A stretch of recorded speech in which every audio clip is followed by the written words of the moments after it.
Welcome to Legacy Battle. We have a special treat for you here today, something different than what we've ever done on this show before. We've done, obviously, sports, and we've done sports films. Today, we are doing sports music. I am Michael Adams. My panelists tonight from the Gridiron Battle Zone, Brian King, Steelers Nation South, Rollo Coffin, and for first time here, we've got Mitch Chaddock. He is a music recording expert, so we're happy to have him here. Our debate tonight is the top 5 sports rock anthems. No power ballads, okay, people? No power ballads. We're not rolling there. So we are joined by vocalist Kelly Brown. She was formerly with the band Highway 4. We also have bassist Nick Yates here, and they are both part of Hindsight Hero, a self-produced, unsigned band that works with Memphis-based producer Dave Cowell, known for his writing and productions for the rock band Sleep Theory. So we want to welcome both Kelly and Nick to the show. Thank you for joining us. Thanks for having us, guys. Yeah, thank you, man. Awesome. Excellent. And as always, we are going to have a Q&A for them about their band and probably a couple of questions about music in general after we get done with our debate here. And we are going to jump in and we're going to start with Brian. Okay. All right, so let's kick it off with an awesome song. I got Thunderstruck from ACDC. First off, ACDC is a legendary hard rock band made up of Australian and Scottish members. In 1990, Thunderstruck came out on the Razor's Edge album and made it up to number 5 on the Billboard charts. The building energy in this song is what I would describe as infectious. In the first 8 seconds, you got Angus Young with a really cool electric guitar intro.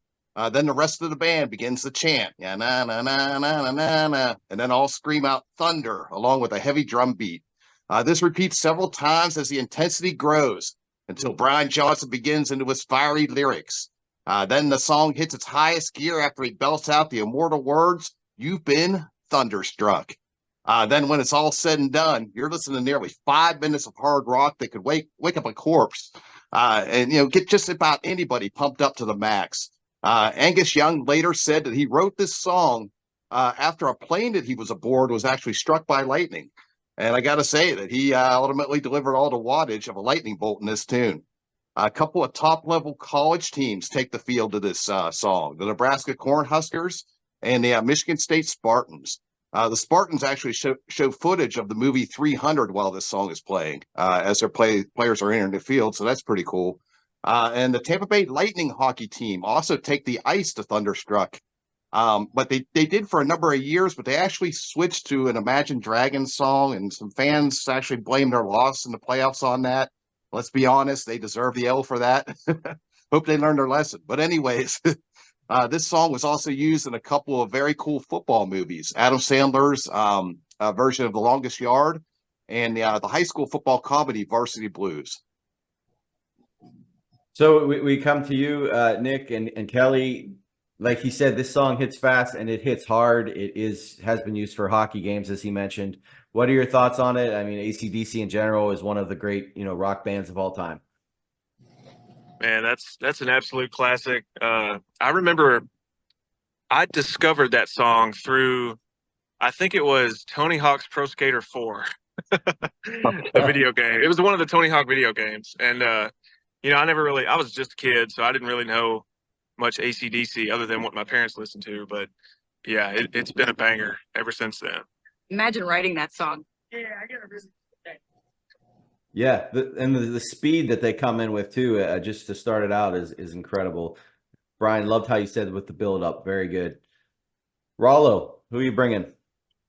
Well, this song is the quite opposite of Brian's song because it starts out very slow. I got "Don't Stop Believin'," 1981 ballad by Journey, has become the soundtrack for many sports teams. Who could forget the 05 White Sox run to the World Series and using "Don't Stop Believin'" as their anthem, and Steve Perry singing at the World Series parade after they captured the title. The KC Royals for years would play the song in the 6th inning of their home games, and in 2014, the San Francisco Giants played it at the 7th inning of the 2014 NLCS, which helped spur a comeback after being down 3-2 in the 7th to complete the 4-1 series win. That song would be their anthem for the rest of the playoffs, and they would go on to win the World Series. It would since go. It's also one of Mississippi State's anthems that they play in the 4th quarter. But who can forget this past year when the San Francisco 49ers played the song, had Journey play the song at halftime. They were down 24-7. The song gets played at halftime. I don't know if that was the inspiration for the comeback, but I'm pretty sure it has something to do with it. In 2020, ESPN voted "Don't Stop Believing" as its #1 song to get your sports team hype. That's the song. And it's not sports related, but let's not forget that's how The Sopranos ended, with them sitting there. We don't know what's going to happen, so kind of wanted to know what happened, but we didn't. But Kelly, what are your thoughts on this song? I didn't think we'd ever see another vocalist like Steve Perry, but man, they found this little Asian kid who sounds exactly like him that tours with them now. Actually, I watched a short documentary on the writing process for the Don't Stop Believin' in a lot of the Journey songs, and it actually came back to his faith. He was talking about how he wrote a bunch of songs and he was thinking about struggling with his faith while he was writing them. And now if you go back and you put the lens on of like, is he kind of like a Christian or something?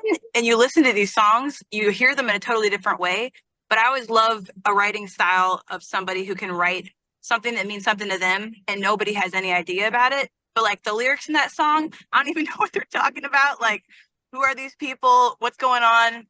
But I mean, if I had to pick like greatest songs ever and most like synonymous with hyping people up, getting people unified, I would probably say that Don't Stop Believin' is #1 for me, for sure. Mitch, who was your first song tonight? Okay, so a little bit different take here. Back in the day, before they had really good sound systems in the stadiums, they just had these horns up there. And I don't know if I can claim that this is the first song that would have been played, but back in the day they had an organist. You went to go see a baseball game or whatever, even a local team, and they had an organist that would play da da da da da da charge or whatever, get the fans kind of going. And so I have the song, I guess it's called "Kiss Him Goodbye." Na na na na na, kiss him goodbye. It was the song was put out in 71. And there's a kind of a backstory behind that too. But in 77, the Chicago White Sox were playing the Minnesota Twins in a 4-game series. And the fans were actually chanting, "Minnesota, Minnesota, hey, goodbye," because the White Sox were sweeping them and they were changing out a pitcher or something. So the fans kind of started this thing. The organist picked up on it and started doing it with them, and they continued to do that for a long time. So it really wasn't like a huge buildup, something like ACDC or The Journey, but it was kind of a fan-based start. And the other thing about this song, which is this is a sidetrack, and if you want to edit this out, that's fine. This is a perfect example of corporate rock and what corporate rock is. There were 2 guys that had played in bands. Mercury Records wanted them to do some singles, so they got them into their studio in New York. They did 4 songs, and they really liked them, but they needed B-sides, right? Because it was on a 45 that they were going to send out. They needed B-side songs, so they started remembering when they played in a doo-wop band with this other guy. He had written some songs, and he had a song called "Kiss Him Goodbye," but it was kind of incomplete. It needed some changes. So they were trying to write, and the guy writing, he didn't know what words he was going to sing, so he just sang, "Na, na, na, na, na, na, na, na," kind of explained to the other guys how it was going to go, And then the other guy said, "Hey, goodbye," and that's the actual hook of the song. Nice. But it wasn't recorded by a group, a band necessarily. It's just 1 or 2 really talented guys assembled some session players, and they put this song together. And actually that song, which wasn't the original 4 songs, it was the only one they had a hit with. And they put out the thing, called it Steam, but there was actually no band ever that toured or anything called Steam. It was just all a record company assembly kind of thing. But it was fan-based, and it was possibly the first one. I don't know. I don't know if I can claim that, but it was certainly one of the first. So we'll call it a one-hit wonder. Guys, Absolutely. come to my professionals here. I'm sure it's better to be a one-hit wonder than a no-hit wonder. So what are your thoughts on any song that has a chant in it? You can use it. Genius. Yeah. I mean, whenever we're writing stuff, we're like, is this corporate enough? Like, if you can get 60,000 people to do anything and it's not fighting, you've succeeded at something. Isn't that what music's all about anyway? Yeah, yeah. Yeah. I didn't even know that was an actual song. I thought it was just, like, something he said, something they do at the games that I did too. like the wave, it just Yeah, the That's only awesome. part you could remember of it is that one particular chant that they do, that Yeah. one section of the song. Well, we can kiss that song goodbye and move on to our next one here, and that is going to be brought by me, and it is Sweet Caroline. It's probably the lightest song that we're talking about tonight. Featured heavily in this movie, Fever Pitch, which is a story of two fans during the Boston Red Sox season. So written by Neil Diamond, who I like him, but I know he is an acquired taste for many people, especially back in the day. But it was released in 1969. Its B-side was a song called Dig In, and it was recorded in a place that I know Hindsight Hero is familiar with, Memphis. So certified platinum in the U.S., gold in Spain, and two-time platinum in the U.K. Song reached number 4 on the U.S. Billboard Hot 100 list. Now, in sports, the NFL Carolina Panthers, they play it as their victory song. So, yeah, it hasn't been played in a while, obviously, because they're not super good. But the last few years, they'll turn it around. But college football, we've got Iowa, Pitt, Penn State. They all play the song. And then West Virginia uses the song with different lyrics to kind of knock Pitt. So I thought that was kind of funny. Brian wearing the Pitt hat there. The song has even been used by boxing champion Tyson Fury to celebrate knockouts. But it's, of course, most known for the MLB's Boston Red Sox, played during the middle of the 8th inning. Neil Diamond, he even performed it live at a game after the Boston Marathon bombing. And, that was just a really special moment that brought everybody together. I like the song. It's not my favorite song of his, but it is only one used in sports. So your thoughts on this one, guys? I know it doesn't rock like some of the other ones tonight. Similar to my other thoughts about most of these, because you guys assembled an impressive list. I've had to play this one many times over the years for cover sets. And the way people get whenever they start singing the song, I don't know if it's the melody, because it can't be the words, because it's like touching me, touching you. And like, who is Caroline? Nobody knows. Nobody cares. But I don't know. I never saw it being so synonymous with sports. So I guess this song's like a crossover song to me. It shocks me how it's used for so many things. Yeah, that's funny that you said that about who is Caroline, because I read 4 different articles where Neil Diamond gave 4 different explanations. So we still don't I don't know. think he doesn't know either. I don't think the words, the name just went with it or something. But he's like, I just needed a 3-syllable word. Caroline did fine. So halfway through, we're going to move into our last 4, our honorable mention song that just kind of missed our list tonight, Kickstart My Heart, excuse me, by Motley Crue. So, Brian, who's your second song? All right. I got Welcome to the Jungle by Guns N' Roses. So first off, Guns N' Roses, probably the top big hair glam metal band of the 80s. And Welcome to the Jungle was their first huge hit. It peaked out at number 7 on the Billboard charts. It was released in 1987 on the Appetite for Destruction album. It starts off with these powerful riffs from the guitarist Slash just echoing. The beat starts building. Then Axl Rose hits you in the face as he screams out, "Jump!" And then away we go with the high-octane rock of Axl's amazing vocals. He truly shows off some amazing range that will bring you to your sha-na-na-na knees. All right, dad joke. Anyways, the band claims that it only took 20 minutes to write this high-energy rock classic, that Slash just busted out with the riffs without any hesitation, and no changes were made to the song from the time it was laid out until the time it was recorded. The meaning of the song is basically from the point of view of a seasoned city dweller, describing the bright lights and insanity of the city to a small town newcomer, which kind of translates well to sports because it sends a message to the opponent that they may not be ready for what's about to happen in the game. Since the song came out, the Cincinnati Bengals have used this one to take the field. Definitely fits because the nickname for their stadium is the Jungle. And the team was able to match the wave of the song's initial popularity as they made it all the way to the Super Bowl in 1988. It was also used by Cy Young Award winner Eric Gagne. He was a one-time guest of this show. And it was also used in the football flick The Program, which was co-starred by Christy Swanson, who was a guest for our 100th anniversary show. Excellent. This show put Guns N' Roses on the map. Your thoughts on it? Not this show, this song, excuse me. Put Guns N' Roses on the map. This show did it. Let's be honest.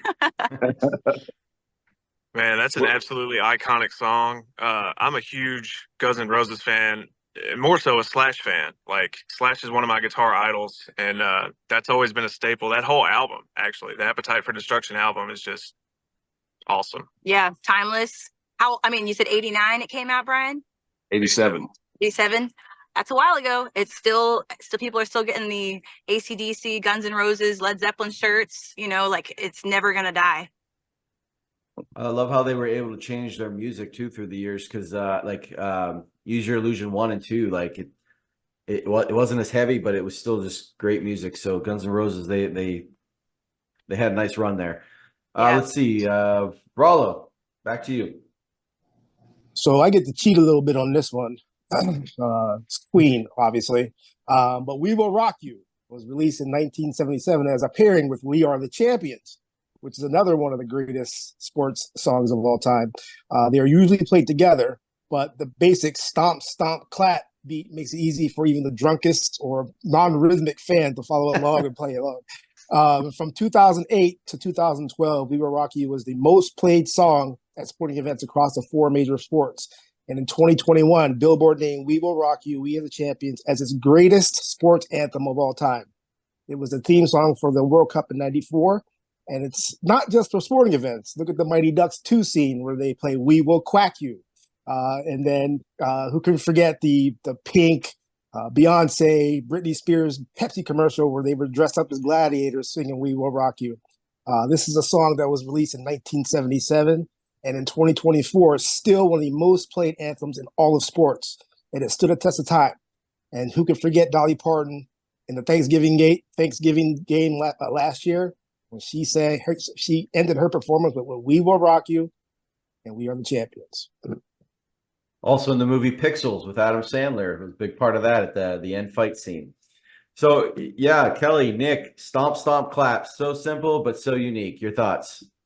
Well, like you said, it's kind of the combination of the 2 songs. They go from like a really melodic but yelly kind of, everybody can sing along to it with the bah, bah, bah. So I love that if you're not musical, you're included, for that first half. And then everybody can, put their arm around their partner and sing the second half. It's like, I think you said it's rated the #1 sports song. Was that what you said? I think it's just so anthemic. I mean, it just begs participation. Yeah, you cannot be a bystander. You have to be interacting with that song. That's if you can write something that people are forced to interact with, you have won. All right, Mitch, what's your second song? Okay, so my second song is Sandman, recorded and released by Metallica on the the Black album. And everybody said they sold out, and because they got Bob Rock, the iconic producer. And that was Loaded was when they sold out. Loaded. Was that it? Well, I'm talking to different people. I've heard this one too. Anything associated with Bob Rock was like, okay, they've jumped over. They're not unique anymore. They're in the corporate rock thing. But and then Lars, the drummer, famously said, we sold out every night of the tour on that album. But a lot of hits on that album. But the song "Enter Sandman" came into sports with the Hokies, the Virginia Tech Hokies. They used it as an entrance song for the football team, and the legend is that one of the Virginia Tech band members from the band there, the college band, started jumping up and down and doing his heavy metal head banging type thing, and the rest of the band kind of joined in, and it just took off. The whole stadium started doing it, and that's how that kind of started. But there was one time where they were actually banned from playing the song. The NCAA banned them from using it. They were hosting March Madness, the women's basketball team, and because it was to be a neutral type site, they were banned from playing that song when the women's basketball team would come out, the Hokies would come out. So the fans actually decided to just sing it themselves.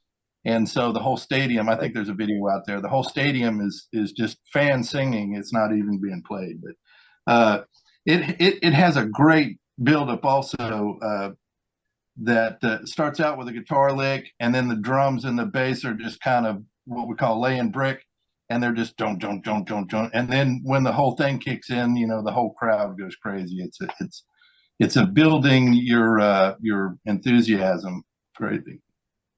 Well, I'm glad they sold out. Let's see, 17,300,000 albums sold of the Black Album. So kudos to that. And who knows how up to date that is? That's what, like 17 times platinum or something like that. Insane. It's unbelievable. So, yeah. Another song that hits hard, Kelly, Nick. What are your thoughts? I know the video is kind of creepy, that's for sure. Man, it doesn't bother me a bit that they sold out. I mean, that's such an iconic album for me. That song in particular was, I think I discovered Metallica through that song. Like a lot of these songs on here were kind of the first discovery of that band. And man, you can't get away from it. It's everywhere. Yeah. And the topic, like the subject matter, the fact that it can be applied to so many realms, sports, movies. Yeah. I mean, the topic matter, it can be applied, but you've written a good song. If you can have a song about Sandman, be like, I mean, night. If you pick up a guitar and you're learning guitar, it's one of the first songs that you're gonna learn. Yeah. Yeah, that'd be cool to write a song where it becomes a song that people learn whenever they're learning an instrument. That's, again, check. That song was so big. I was in middle school at the time. They actually played it at our middle school dances. So you go from Bryan Adams, Everything I Do for You, to Enter Sandman, Metallica. Like, is what it is. But let's move into our final song tonight, and I'm just gonna go like this: bump, bump, bump, bump, bump, bump, bump. Eye of the Tiger, baby. Written by Survivor as a theme song for Rocky III in 1982. Its B-side was Take You on Saturday. And honestly, I've never heard that song, so don't know if it's good or not. But incredible 8-time platinums in the U.S., gold in 5 other countries, and 2-time platinum in 4 countries, and 3-time platinum in the U.K. So this song was a hit everywhere across the planet. Reached number 1 in 9 countries and top 10 in another 12. The U.S. alone, number 1 on the Hot 100, number 1 on Cashbox and Top Tracks. And its ringtone, when it came out, hit number 1. So the ringtone's there. Yeah. Finished number 2 on the year and charts for the Hot 100. And on the all-time Billboard Hot 100 list, which went from 1958 to 2018, it's at number 26 all time. So that's a pretty huge number there. Won a Grammy and nominated for an Oscar, but lost to Up Where We Belong from Officer and a Gentleman. May he rest in peace. Lou Gossett Jr. just passed away yesterday. So, but the song is used at all sporting events. I mean, I can't think of anywhere you're not going to hear it at some point in the U.S. at various times. And the riff that you hear in that song is based on chord changes to mirror the timing of punches in the Rocky III opening montage. So it was written directly. Stallone had sent a copy of the opening montage to Survivor after Queen rejected Stallone using Another One Bites the Dust. So Oh, wow. he asked Survivor to write this song for the montage, and Eye of the Tiger is what we got. And they saw the whole movie, you know, without the music and all that. And they got the line Eye of the Tiger from Apollo Creed when Apollo Creed used it when he was training Rocky. So a lot of people thought it was actually reversed, that the song was based off of, you know, what he said, what Creed said in the movie was based off the song, but it's not. It's actually reversed. They heard it and they put it in the song. So your thoughts on Eye of the Tiger? I don't know if you guys are Rocky fans, but that's always a cheerful, you know, get you fired up type movie. It's a very effective song. I think after seeing the movie the first time, like now every time I have to walk up some stairs, I just hear echoes of that song. I love the like the rhythm that they picked, like the BPM that it is, because it's like the perfect. If you're not going to interact as hardcore as you would with "We Will Rock You," everybody can head bob. Everybody can get into that. You know, washing the dishes. I feel like that song, again, you can do anything to that song. But man, Queen, like you said, he said shots fired Yeah. when we were muted.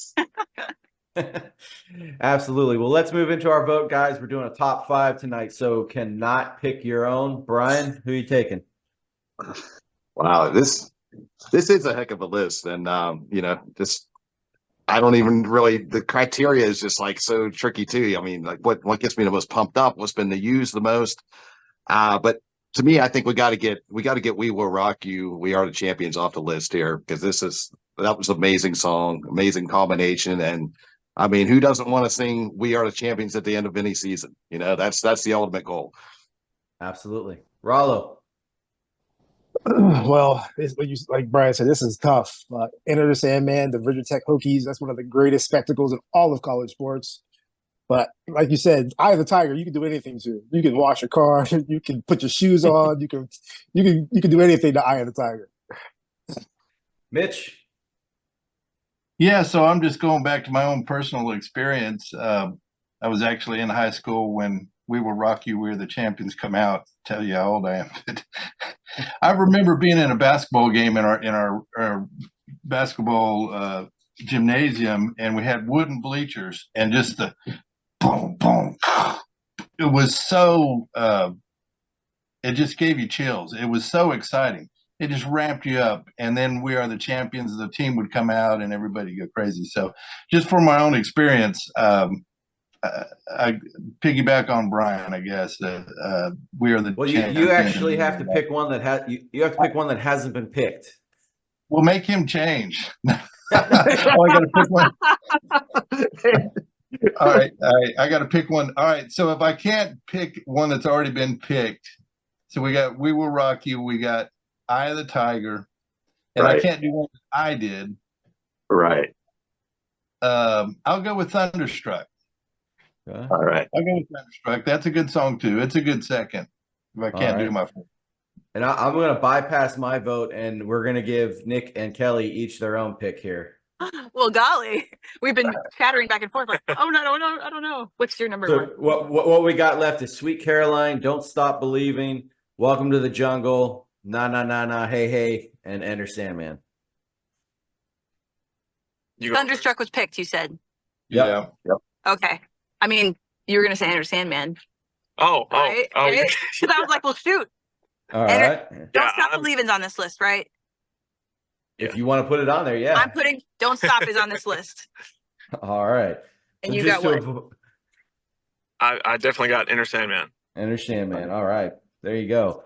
So Legacy Battles, top 5 sports rock anthems of all time. "We Will Rock You," "Eye of the Tiger," "Thunderstruck," "Enter Sandman," "Don't Stop Believing." Nice job, guys. Let's move into our Q&A. Brian, I'm going to let you start, and then we'll go Mitch, Rollo, me. Okay. Kelly and Nick. So for someone who's never heard Hindsight Hero yet, how would you describe your band's sound and sort of overall message that you're trying to bring? Man, this is such a hard question for us because I mean, we have so many different influences, but we do have like kind of a core set of just a few that we all have in common. That being Alter Bridge, Paramore, Big Wreck, and am I missing one?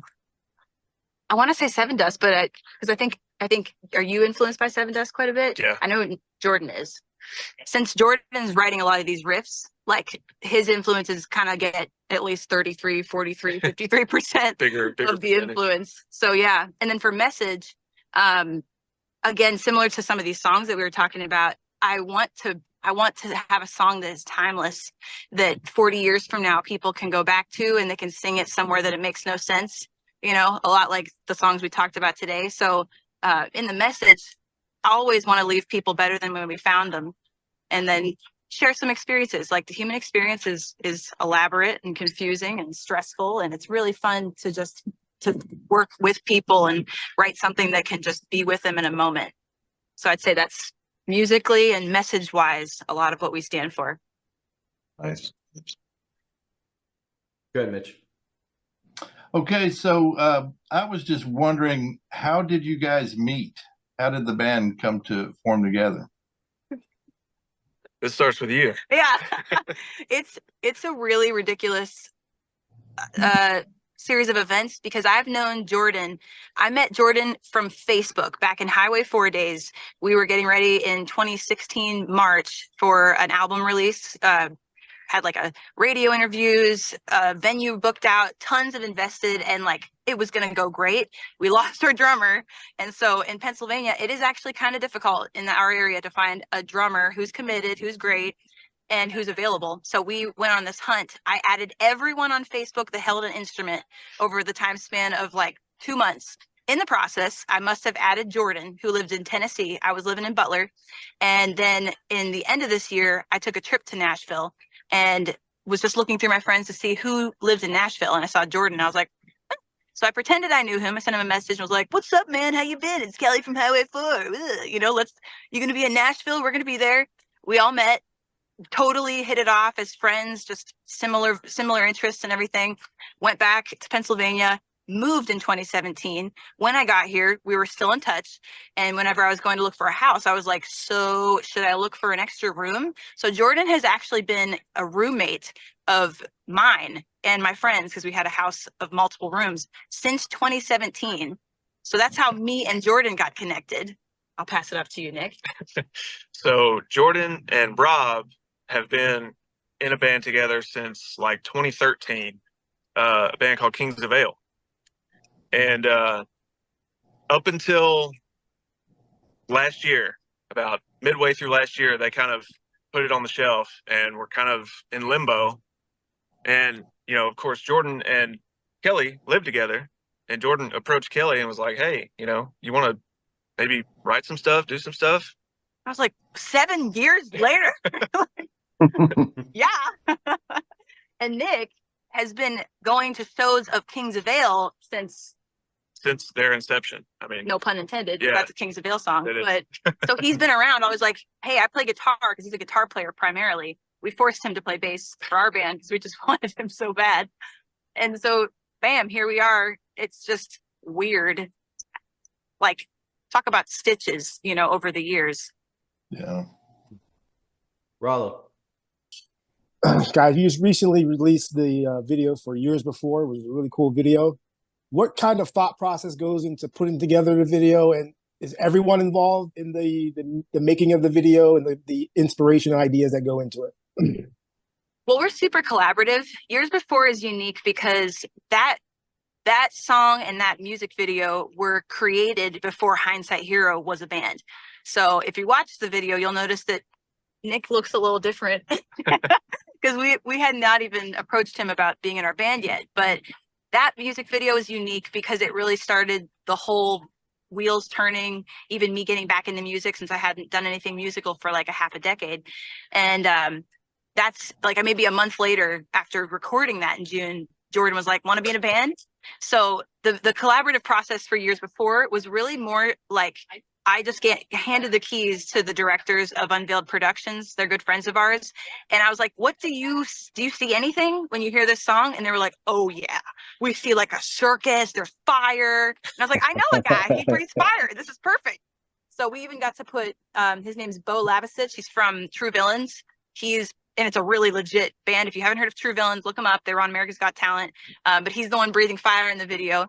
And then we've got the unveiled dancers. We had like rain and fire, and it was just bonkers. It was so much fun. So that one was less collaborative because it was the inception of music, but Fade Away, that was super collaborative with the contacts and stuff like that. We all came up with that concept together, and the characters and stuff like that. Yeah, that was creepy with the eyes and the money, hiding with the money. That's creepy. He said his mom was like, I'm not a fan. Yeah.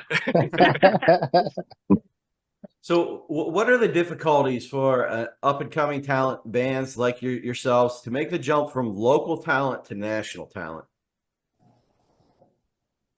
Man, it's one of the biggest hurdles is where we all live, because for a while we're still kind of in like 4 different corners of the state here in Tennessee, because Kelly lives in Nashville, I live in Lexington, I did live in Memphis, Rob lives in Union City, Jordan lives halfway between Paris and Nashville, and we just A long drive. and we all work day jobs, and It's the music industry's changed so much, and I'm still catching up because I've been out of it for so long. But to be signed to a label is not necessarily the pinnacle of success, because anymore you really have to approach music just like a self-employed person and build a business, And so that's why I think it's really difficult for a lot of bands to break out, because they're not business people. They're bands, they're musicians, they're creatives. So I think a lot of it is, I don't know if the listener knows how valuable they really are in this relationship, but a like on a video, a comment on a video, it like curates this algorithm that says, oh, we think this is pretty decent, or adding a song to a playlist. It's the things that you feel are completely a waste of your time as a listener or a fan that make the largest impact for an artist. Because if there's no interaction, if there's no relationship on the internet even, then there's just nothing is going to be pushed. So it's difficult, but it's significant and it feels worthwhile. So I think that's why so many people are still creating stuff when there's no viable financial gain. And that's the same for podcasters, everybody. Hit like, subscribe, and notifications. Yes. do all the things. Yes. Join their email list if they have one. One more each, same order. Go ahead, Brian. All right, guys. What does the future look like for Hindsight Hero? What are your biggest goals going forward? Hopefully a lot of awesome shows with big turnouts, lots of conversions as far as gaining fans, and just selling merch, meeting people, networking, meeting other bands. Yeah. If you look ahead 30 years, that is the path. And where I'd like to see us go is a place where, similar to the bands we talked about, that we last, that you can say like, I remember when I heard this song, I was wherever you were. And like the music travels with you, and it has a timeless characteristic. So I think doing the grind, playing some music with, I think, artists that would complement and also help us. And then being somebody timeless and being good character references. Like, man, that's a cool band. They have great music, but I heard they're good people. Mm-hmm. That's really important to us. Go, Mitch. Okay, so do you guys have a management team that does your booking for you? Or are you doing that yourself? And do you have like an extensive tour? You said you guys had day jobs, so I guess you're doing this on the weekends, or? We kind of have phases planned out. So like phase 1 is our weekend warrior phase. We're doing what we can on the weekends. As for management, we have partner management. We have some people that help us book things. We just worked a deal with, they're called Massive Media Entertainment. Wonderful guy, Matt Sabner from Mississippi, I think it is. He's going to be booking some shows for us, and he books for a lot of our friends in the industry as well. So, you got to make a lot of friends, I'd say, to have a good team behind you booking things that are going to be good for the band. So management, self-managed right now. We've got a couple booking agencies that we're going to try to work with. And I think is that kind of the question? Yeah, that's kind of the question. I want to say that I really enjoyed the couple videos I watched. I think your music is fantastic, and your presence, your stage presence. It's everything looks really natural and good. You Thank you, look Mitch. like you should be a star for sure. Wow. That's Thank an you, awesome Mitch. compliment. Thank Yeah. you. Thank you. Yeah, guys, for those who haven't heard of them, go check them out. They definitely got a really good sound. But this question's for both of you. We've talked about songs that resonate with people. What songs, for just one song, resonates with each of you the most? And when you hear it, you're just wow. This is one of Hindsight songs, our songs? Or any Yes. song. Okay. I think mine would probably have to be, and you guys haven't heard this because it's unreleased, but we have a song called More to Life. And okay, I'm going to give you two songs. And I may You stolen steal from your song. There are two songs, Honest and More to Life, that I just, every time we play them, I'm just like, man, I Is it can't the believe beat? I can't believe we wrote this. Yeah, what is it about them that you like? I don't know. They just go so hard. Like there's it's such a journey. Yeah. You know, actually, So many different elements. the writing dynamic. style, like you'll start to see patterns as you hear us release more stuff, but we all have like ADHD on second verses. We're like, remember that verse? We're not even close. We're not going back there. We're going somewhere completely different. So in Fade Away, like it has like an interesting first verse. It's got the chorus, and then you're like, what the second verse is completely different. I think it's really a high value for me in collaboration with the guys when we're writing something to write something that's stimulating, that's complimenting the listener and their intelligence versus like, I'm not going to say anybody, but there's artists that will put stuff out that lyrically sucks. And then like musically, it's just so unstimulating. Music's got a lot of power to stimulate people and to make them think creatively, and it lights up parts of their brains. So I'd say for songs that we have that I really like, I think More to Life is definitely one of them. I wish you guys could hear them. I really wish we had them done and we could send them to you guys. They'll probably only be able to be heard at live shows for a little bit right now because we're working on a different recording situation. So this is a question I guess you both can answer, kind of your take on the music industry today. We see more track covers and sampling in the music industry than we've ever seen before. Are producers ruining creativity by trying to make a sure hit with songs people already know? You want to start that one? I mean, it's hard to be kind of extreme on this answer, but it does seem a little bit like a cash grab sometimes. But there are covers that I really resonate with and that seem, genuine. And I'm like, man, this is really good. Yeah. And I'm a fan of covers. I'm not against covers at all. I think they're fun, but there are a lot that is like, man, you kind of force this a little bit. Like, yeah, I mean, we're even feeling slight pressure to leverage tracks or to have to rely on something other than what we're creating live in a live show. And we're not really willing to bend on that because you guys could probably agree with this. All that music that we just talked about, the common element is when you heard that song, if you ever got the pleasure to hear it live, it was just what was in front of you. Like you heard the instruments that were in front of you. Whereas a lot of times in music now, and there's nothing against it, it's just not the approach we want to take. There's usually something supporting that. Either it's a track or something like that. So we try to write stuff. And I think a lot of producers recognize the value of tracks and like really heavily produced stuff.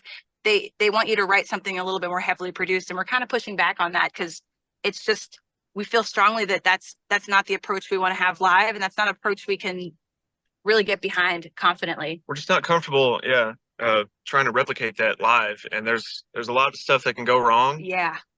You push start at the wrong moment. Yeah. Your backing track, like, What happens when you're not plugged in? Well, the track's still going. You're like, so yeah, I think there's some pressure right now to boost things up a little bit more than what's real, if that makes sense. Absolutely. Well, we want to thank you, Kelly Brown and Nick Yates from Hindsight Hero. Thank you for coming on today.